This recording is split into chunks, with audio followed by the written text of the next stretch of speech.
Queridos amigos, estamos alegres de tenerlos una vez más para un tema de veritate4a.org. En el día de hoy vamos a tener el tercer video de la serie y en la semana anterior hablamos acerca de las bases históricas de la profecía.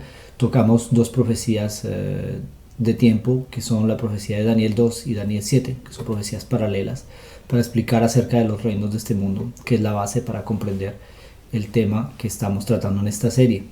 Pero antes de empezar, yo quiero invitarles a que hagamos una pequeña oración. Oremos. Padre del cielo, te agradecemos por la oportunidad de poder estudiar tu palabra juntos. No queremos hacerlo con sabiduría humana y queremos rogarte humildemente que tu Espíritu Santo pueda tocar nuestros corazones y que Él sea nuestro maestro en este momento de estudio. Dispone los corazones y prepara las mentes de cada uno de nuestros amigos que nos están escuchando a través del internet en este momento, y que tu presencia pueda estar también con ellos. Por favor, acompáñanos, en el nombre de Jesús te lo pedimos. Amén.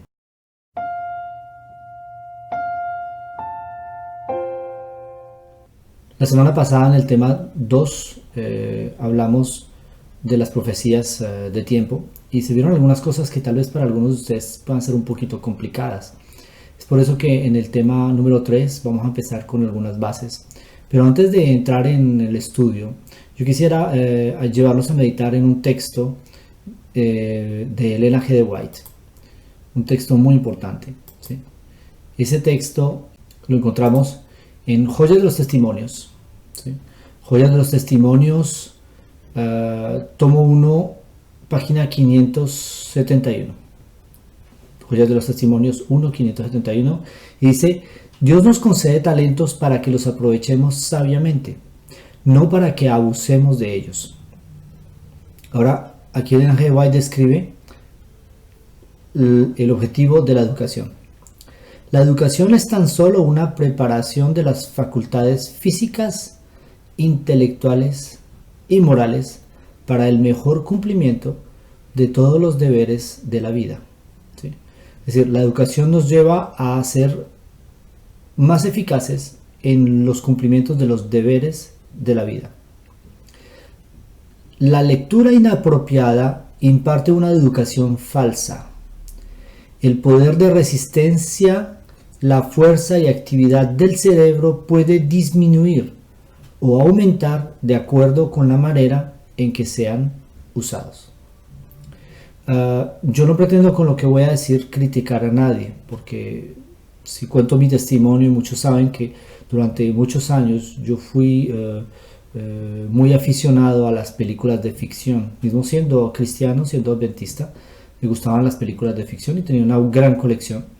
Y un día el Señor me mostró de que esto estaba reduciendo las capacidades de mi mente y que yo necesitaba sanar mi mente de todas estas cosas. Mi decisión en ese entonces, es un testimonio que yo doy acá para todos ustedes, fue de venir a mi casa, y yo tenía un servidor con bastante espacio de disco en el servidor.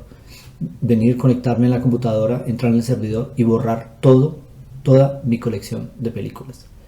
Esa decisión fue acompañada de otras acciones también radicales en casa, y desde entonces decidimos acabar con todas una cantidad de cosas, incluyendo la televisión, las series. Se acabaron las series, se acabaron las lecturas vanas, se acabaron las actividades vanas.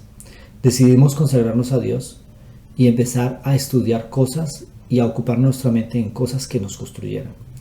Y gracias a Dios, ese cambio hizo que verdaderamente nuestra mente se abriera al estudio de su palabra. Yo quisiera traer su atención sobre este segundo texto, que se encuentra en Mensajes para los Jóvenes, página 271.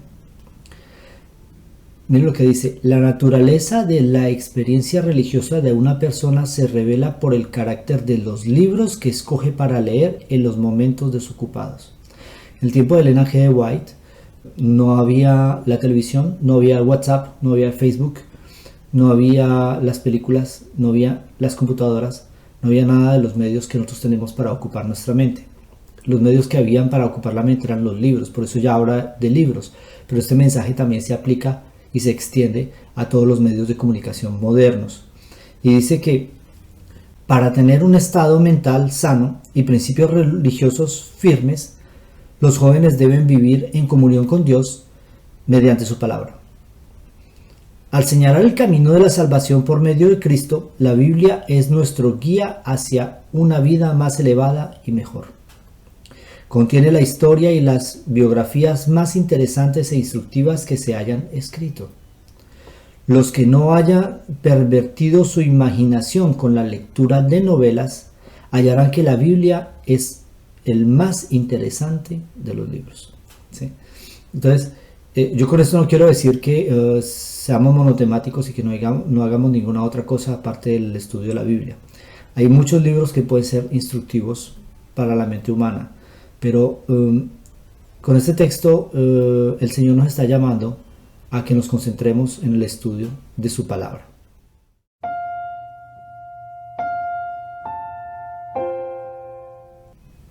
Cuando hacemos estudios proféticos, a menudo encontramos números y datos numéricos en las profecías. Es posible calcular fechas de eventos a partir de los datos proféticos, pero para esto hay que respetar la metodología. Uno de los principios de interpretación más importantes para los estudiantes de la profecía es el principio de día por año. Ahora, si tú no estás familiarizado con el principio de día por año y las líneas de tiempo, no te preocupes, vamos a ver rápidamente en este tema cómo utilizar esos principios.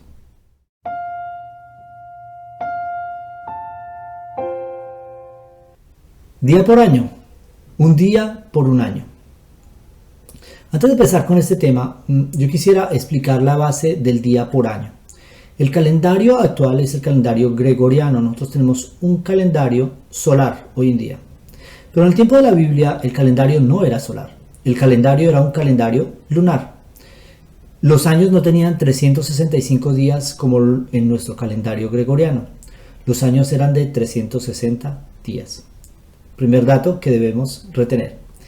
En la Biblia hay muchos textos que hablan del principio de día por año, pero para no saturarlos con información, queremos dar por lo menos dos. Con eso cumplimos el principio de los dos testigos.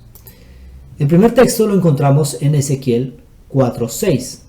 En Ezequiel 4:6 dice: te acostarás sobre tu lado izquierdo y pondrás sobre ti la maldad de la casa de Israel. Según el número de los días que duermas sobre ese lado, llevarás sobre ti la maldad de ellos. Te he fijado los años de su maldad en una duración de 390 días.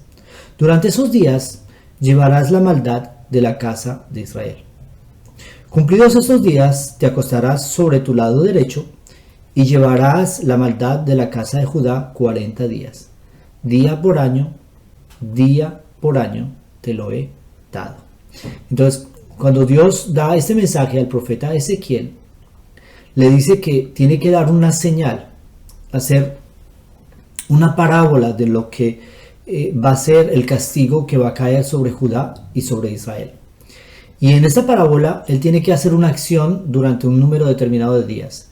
Y en esta acción, Dios le da la medida. La medida es un día que corresponde a un año. Es decir, un día profético corresponde a un año. Hay otro texto que es tal vez conocido de todos ustedes.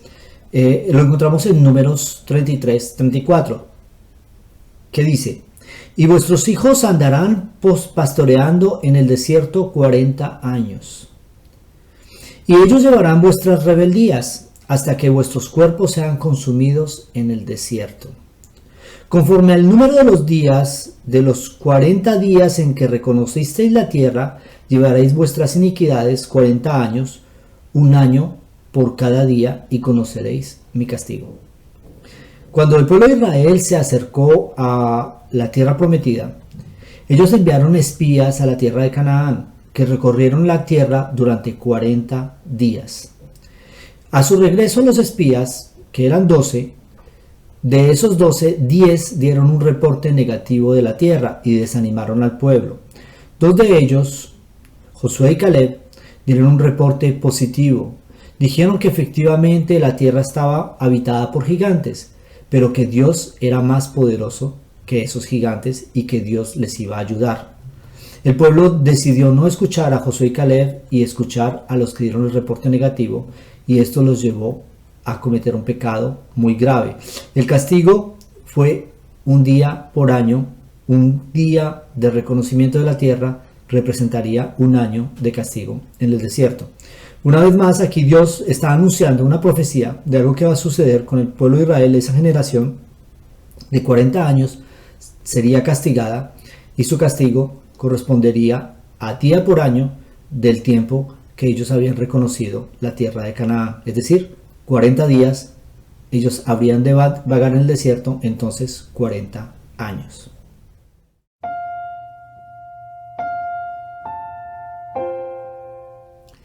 Ahora, otro principio de las profecías son las líneas de tiempo. O sea, el tiempo, nosotros generalmente miramos un reloj y vemos el tiempo, pero cuando se hacen estudios proféticos, nosotros colocamos las fechas, los eventos históricos, en una línea para poderlos entender en su orden cronológico. Entonces, una línea de tiempo es una línea que avanza en una dirección. Tradicionalmente se hace de izquierda a derecha.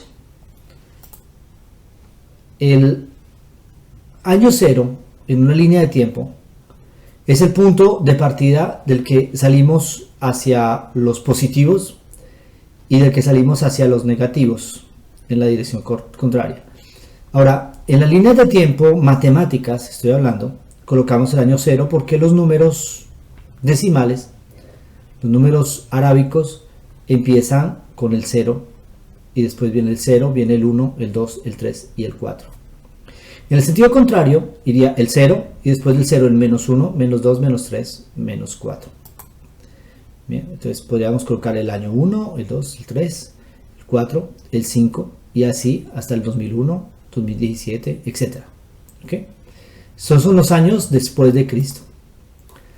Ahora podríamos también decir que antes de esta fecha sería el 1 antes de Cristo, el 2 antes de Cristo, el 3 antes de Cristo, el 4 antes de Cristo y el 5 antes de Cristo. Ahora, imaginémonos que hay un evento que empieza en el año 4 y ese evento anuncia algo que va a suceder 8 años después. Esa profecía no existe. Esto para poder explicar algo más complicado. Entonces, tendríamos que contar.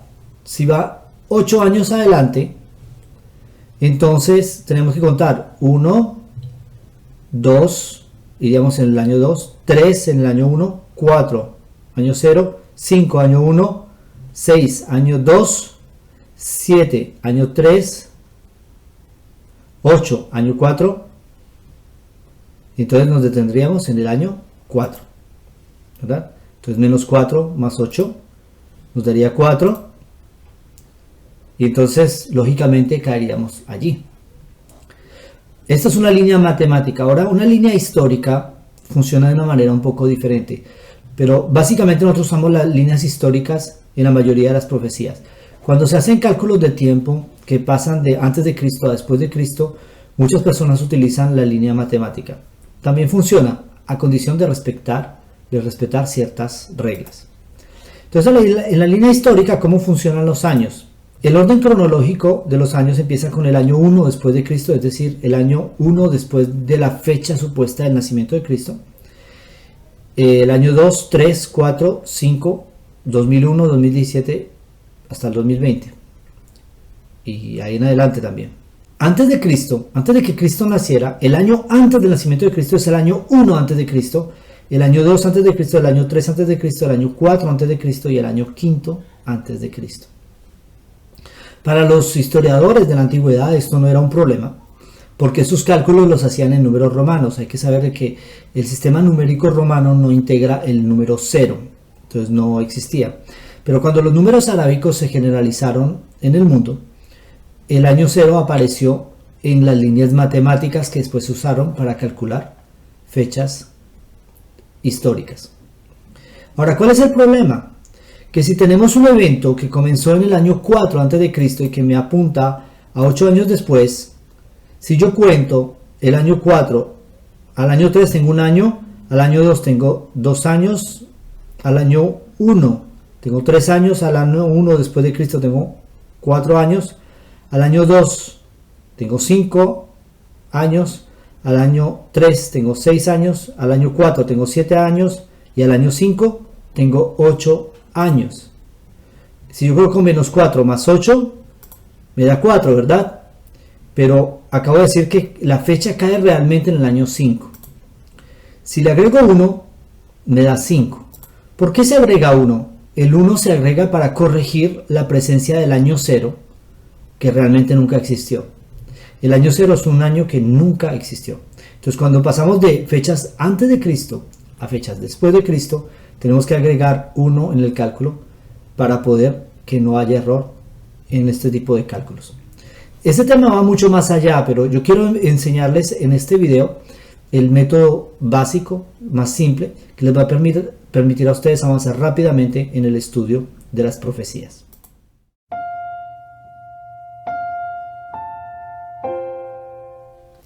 En el libro de Daniel capítulo 8 encontramos una profecía muy interesante. El profeta Daniel estaba orando, pidiendo sabiduría a Dios, y en el versículo 14 el ángel le da una revelación. Él había visto cosas tremendas en esta visión y hace la pregunta, ¿hasta cuánto tiempo?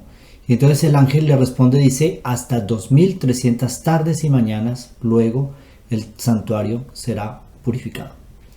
La Biblia me dice que el profeta Daniel no entendió el significado de estas palabras, no porque no supiera calcular los periodos proféticos. En la Biblia, un día en el libro del Génesis es una tarde y una mañana. Entonces, cuando en Daniel 8:14 se me dice 2300 tardes y mañanas, se me está hablando de 2300 días. Nosotros ya vimos en la sección anterior que un día en profecía, un día profético, es un año literal. Es decir, que al profeta Daniel se le estaba presentando un periodo profético de 2300 años. Muy bien. ¿Por qué Daniel entonces no había entendido? Es muy sencillo. Porque a Daniel se le dio un periodo profético de 2300 años, pero no se le dijo cuándo ese periodo habría de empezar. Primero que todo, es no tener el punto de partida. Y segundo, es anunciar un periodo de 2300 años en un periodo extremadamente largo. Si nosotros colocamos la profecía de Daniel, capítulo 8, versículo 14, en una línea de tiempo, vamos a colocar una línea de esta forma, es decir, 2300 años en una línea con un punto de partida, un punto de llegada. Pero este asunto va mucho más allá. Daniel sigue orando y en el capítulo 9 él recibe una visión muy importante. Yo quisiera entrar con ustedes en el estudio de este capítulo 9, que es la clave para entender toda esta profecía. El versículo 24 dice, 70 semanas están determinadas. La palabra determinada viene del hebreo hatag, que significa cortar de un grupo más amplio. Imaginémonos que las 2300 tardes y mañanas o 2300 años es todo el pastel, y que de ese pastel vamos a sacar una sección que son 70 semanas. 70 semanas en días son 490 días, pero como son días proféticos, en años literales son 490 años. Dice, están determinados sobre tu pueblo y sobre tu santa ciudad para terminar la prevaricación y poner fin al pecado y expiar la iniquidad y traer la justicia perdurable y sellar la visión y la profecía y ungir al santo de los santos. Yo quiero llamar su atención sobre el término ungir al santo de los santos. El santo de los santos nosotros sabemos quién es Jesucristo. Significa que esta profecía me habla también del ungimiento de Cristo.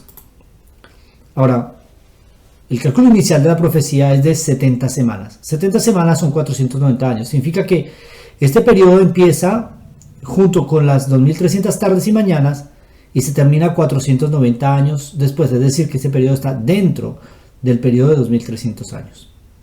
Ahora, para calcular esto tenemos que entender el punto de partida. Y en el versículo 25 tenemos el punto de partida que es revelado por el ángel a Daniel. Dice, sabe pues y entiende que desde la salida de la orden para restaurar y edificar a Jerusalén hasta el Mesías príncipe, ¿quién es el Mesías príncipe? Es Jesús. Significa que el punto de partida es la salida de la orden para restaurar y edificar a Jerusalén. Ahora, esto es un dato que podemos encontrar en los libros de historia. Sabemos que en el 457 a.C., el rey Artajerjes, rey de Persia, dio la orden de reedificar y restaurar a Jerusalén. 457 a.C. Ahora, recuerden lo que vimos hace un rato, que si tomamos, hacemos los cálculos, tomamos menos 457 porque estaba antes de Cristo y le adicionamos 490, esto nos da 33. Pero tenemos un pequeño problema, es de que nuestro cálculo pasa por el año 0. Y como pasa por el año 0, entonces nos genera un error. Y para corregir ese error tenemos que sumar 1 y esto nos lleva al año 34. Es decir, este periodo profético va del año menos 457 o año 457 antes de Cristo hasta el año 34 después de Cristo. Muy bien, la profecía sigue diciendo que este periodo va a estar dividido en secciones y la primera sección es de 7 semanas. 7 semanas son 7 por 7, 49 años, que nos lleva del 457 hasta el 408, que es el año en que se terminó de reconstruir la ciudad de Jerusalén. Y después me anuncia un periodo de 62 semanas que, si hacemos el cálculo, nos llevan directamente al año 27. En el año 27 sucede justamente el evento predicho, ungir al santo de los santos, que está aquí, y ungir al santo de los santos. Y cuando se unge al santo de los santos, Jesús de Nazaret toma la responsabilidad o asume el rol de Mesías, ¿sí? Jesús es el Mesías a partir de su unción en el momento de su bautismo en el año 27. Ahora, el periodo continúa diciendo: y después de las 62 semanas, ¿qué sucederá? Se quitará la vida al Mesías. Ahora hay una cosa interesante. Si nosotros sumamos 7 más 62, nos da 69. Es decir, que dentro del periodo de 70 semanas hay otra sección, 2 secciones que se cortan, una de 7 y una de 62. Y si la adición de estas dos nos da 69, significa que lo que me queda es una semana, ¿sí? Entonces, ¿qué dice? Y después de las 62 semanas, es decir, después del bautismo, se le quitará la vida al Mesías, mas no por sí. Nosotros sabemos a qué evento se refiere esto. Se refiere al evento de la cruz, mas no por sí. Y el pueblo de un príncipe que ha de venir destruirá la ciudad y el santuario, y su fin será con inundación. Hasta el fin de la guerra durarán las devastaciones. ¿Y qué sigue diciendo? Y por otra semana confirmará el pacto con muchos. Es decir, la última semana de estas 70 semanas es una semana de confirmación del pacto. Es de hecho, esta semana fue la que permitió la creación o la aparición de la iglesia cristiana. Es decir, durante la mitad de la semana Jesús predicó, Jesús predicó 3 años y medio antes de ser crucificado, y en ese periodo de predicación él seleccionó al grupo de los 12 y al grupo de los 70. Y estos, después de la crucifixión, fueron los que empezaron a predicar en Jerusalén hasta el año 34. Y en el año 34 tenemos un evento muy importante, que es el sacrificio, el apedreamiento de Esteban. Y cuando apedrean a Esteban, hay un joven que está a los pies de aquellos que le apedrean, que es llamado Saulo de Tarso. Y este hombre pide cartas a los principales del Sanedrín para ir a perseguir a los cristianos, y los cristianos tienen que huir de Jerusalén. La Biblia dice que solamente los apóstoles quedaron en Jerusalén. Ellos huyen y por todas partes donde iban predicando el evangelio de Cristo. Y esto hizo que Israel fuera abandonada por sus predicadores y que este mensaje fuera dado a los gentiles. Después del año 34 tenemos eventos como la visión de Pedro y Cornelio, cuando él ve el lienzo que es bajado del cielo con animales de toda clase, y la voz que le dice: Pedro, mata y come. Él dice: no, yo no como cosas inmundas. pero la voz le dice, no llames tú común lo que yo he santificado. Esta visión no habla de que tenemos libertad de comer cualquier cosa. Esta visión me dice que los gentiles, que eran considerados como inmundos por los cristianos de la época, por la iglesia primitiva, ellos también habrían de recibir el reino. Y es a partir del año 34 que el evangelio es dado a los gentiles. Después este joven, Saulo, que perseguía a la iglesia, finalmente se convierte en el apóstol que va a llevar el mensaje a los gentiles. Muy bien. Continúa diciendo, dice, y a la mitad de la semana hará cesar el sacrificio y la ofrenda. ¿Por qué hace cesar el sacrificio y la ofrenda a la mitad de la semana? Cuando Jesús muere en la cruz del Calvario, en ese momento se cumple esta parte de la profecía. ¿Por qué cesa el sacrificio y la ofrenda? Porque hasta esa época se celebraba la Pascua, representando la muerte del Hijo de Dios. Ahora el verdadero Hijo de Dios estaba muriendo en la cruz. Y la Biblia dice que el velo del templo se rasgó de arriba abajo cuando Jesús expiró. Ese año, por causa de este evento de que el velo del templo se haya rasgado, ellos tuvieron que mover la Pascua y no la pudieron celebrar en la fecha prevista. Sencillamente ya el sistema de ritos, la observancia de los ritos de la ley ritual no tenía más sentido. Ahora, yo no estoy diciendo que la ley ritual no tenía más sentido. La ley ritual sigue siendo una fuente de inspiración y de comprensión profética. Debe ser estudio para nosotros como tema profético.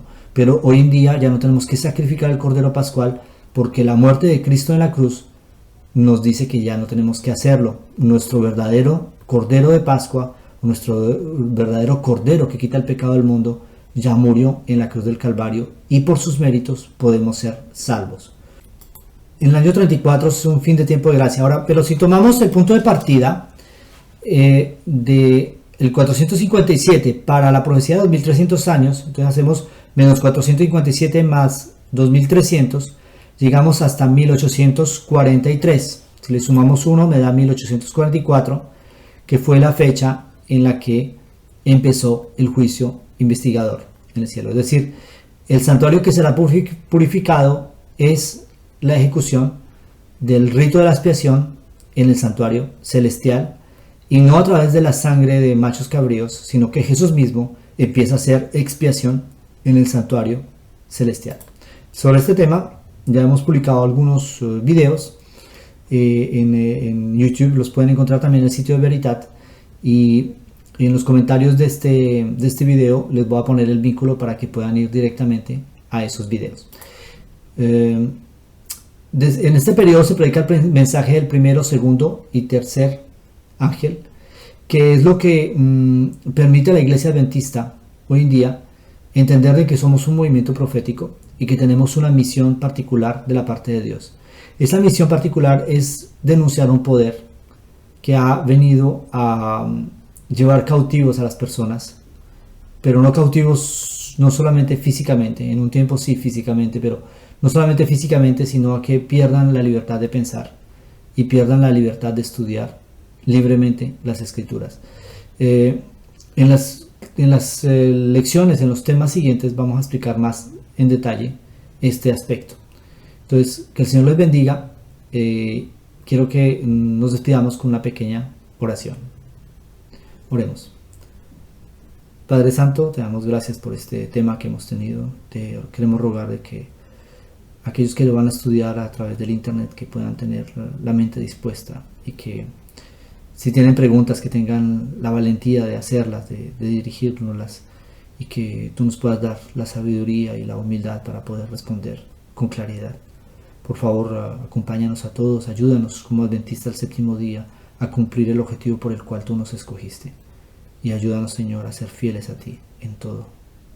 Poco importa las consecuencias. En el nombre de Cristo Jesús. Amén.